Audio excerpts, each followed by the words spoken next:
इस पर कांग्रेस ने एक अजीब सा मुद्दा क्रिएट कर रखा है। कांग्रेस के एमपी शशि थरूर को भारतीय जनता पार्टी की केंद्र की सरकार चाहती है कि वो जो डेलीगेशन बाहर जा रहा है लोगों से बात करने के लिए, अपना इंडिया का पॉइंट ऑफ व्यू, पाकिस्तान के साथ सेल्फ डिफेंस में हमने क्या किया, सारी चीज़ें बताकर अपनी तरफ करने की एक ये कोशिश और अपना वर्जन सही तरीके से बताने की जो एक ये मुहिम है, उसमें कांग्रेस को ये दिक्कत हो रही है कि शशि थरूर का नाम तो हमने नहीं लिया था, शशि थरूर का नाम तो हमने आपको उन 4 मेंबर्स की लिस्ट में लिखकर नहीं दिया था, तो केंद्र सरकार ने शशि थरूर को क्यों चुना? ये पेटी पॉलिटिक्स कर रहे हैं। फिर उसके बाद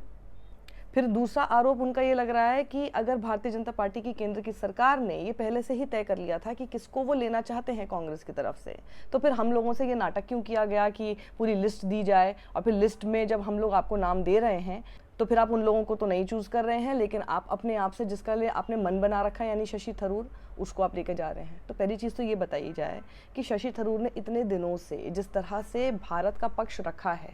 हर कोई उनकी तारीफ कर रहा है, इसमें तो कांग्रेस को खुश होना चाहिए। दूसरी बात, आपका अगर आरोप मान लीजिए ये सही है कि जी केंद्र सरकार जो है वो पेटी पॉलिटिक्स कर रही है, वो जानबूझ के इस तरह की चीज़ करना चाहती है, इंसल्ट करे, लेकिन फिर आप ये बताइए ना कि क्या फिर आप पेटीनेस नहीं कर रहे हैं कि जहाँ पर आप ही के आदमी को चुनना है तो आप अपने ही आदमी को लेकर चुन रहे कि नहीं जी ये नहीं जाएंगे, जी ये जाएंगे, कि हमने तो इनका नाम दिया था। अब आपसे बड़ा सवाल ये बनता है कि जब शशि थरूर इतने बेहतरीन ढंग से, और जो उनका अभी तक का बैकग्राउंड है, जिस तरह का उनका कैलिबर है, जूनियर फॉरेन मिनिस्टर भी रह चुके हैं और हमेशा से उनका पूरा करियर फॉरेन पॉलिसीज पे रहा है, और जब वो अपना पॉइंट ऑफ व्यू इतने दिनों से हम देख रहे हैं, सब कह रहे हैं कि मोदी सरकार में एक शख्स नहीं है ऐसा जो कि शशि थरूर की तरह अपना पॉइंट ऑफ व्यू सही ढंग से रख पाए, जयशंकर फेल हो गए उन सारी चीज़ों में, तो उनका नाम उस लिस्ट में क्यों नहीं था? ये मेरा सवाल कांग्रेस से है। फिर आप एक बात बताइए कि फिर शशि थरूर का नाम आपकी उस लिस्ट ऑफ डेलीगेशंस में क्यों नहीं था? मैं आपको बताती हूँ कि किन किन का नाम इन्होंने लिखकर भेजा है।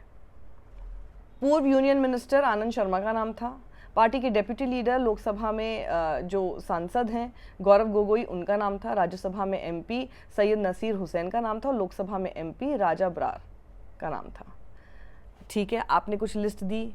उनको नहीं पसंद आई, वो चाहते थे शशि थरूर, शुरुआत से शशि थरूर चाहते थे। अब इसमें एक बड़ी बात मैं आपको ये बताना चाहती हूँ कि देखिए, कई दिनों से जो समझ में आ रहा है कि कई दिनों से तो ये चर्चा चल रही थी ना कि शशि थरूर जो हैं वो बीजेपी ज्वाइन करने वाले हैं, बीजेपी ज्वाइन कर सकते हैं, और इसी तरह की कुछ अंदर इंटरनल पॉलिटिक्स चल रही है जिसमें शायद कांग्रेस नहीं चाहती कि शशि थरूर का नाम उसके अंदर हो।